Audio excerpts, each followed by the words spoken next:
Build. And she also criticized, ma'am, yung unemployment daw sa bansa. About what? Unemployment. Sabi niya, Mm-mm.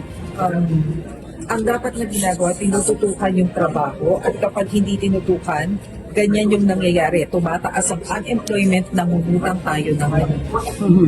Okay, meron din ako nadinig, parang nabasa ko na isa sa kanyang mga sinabi na ang Pangulo daw ay hindi nagtatrabaho. We're talking about trabaho. No? Sabi niya hindi daw nagtatrabaho ang Pangulo. Kaya nga nakakalungkot, inamin niya na hindi siya marunong gumamit ng computer. At tinagamit lamang niya ang pinakamahal yata na laptop, gamit lamang ito sa kanyang pag-zoom. So, again, hindi niya alam ang nangyayari, kung anong tinatrabaho ng Pangulo. Kita niyo naman po, kayo po nandito ngayon for the ASEAN Summit, ang Pangulo po ay nagtatrabaho.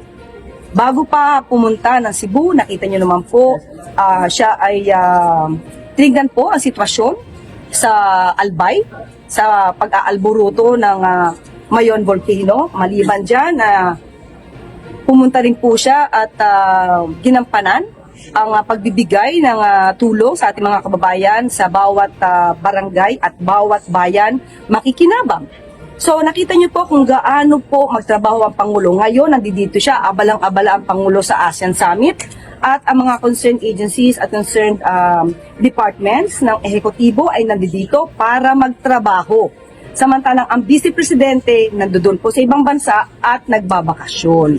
So, wala po siyang naitutulong ngayon sa ASEAN at wala po siyang nagiging trabaho. Ngayon, kung meron tayong mga pagkakautang, ito po'y normal naman sa ibang bansa para maibigay na tulong sa ating mga kababayan. At tandaan po natin, lumaki ang utang, hindi po sa panahon ngayon lamang. Lumaki ang utang dahil naman na po ni Pangulo Marcos Jr. ang napakalaking utang na nakuha ni dating Pangulong Duterte. At ito'y napabayaan di umano dahil sa mga pang-aabuso sa Farmally at sa mga ghost projects noon ng Build.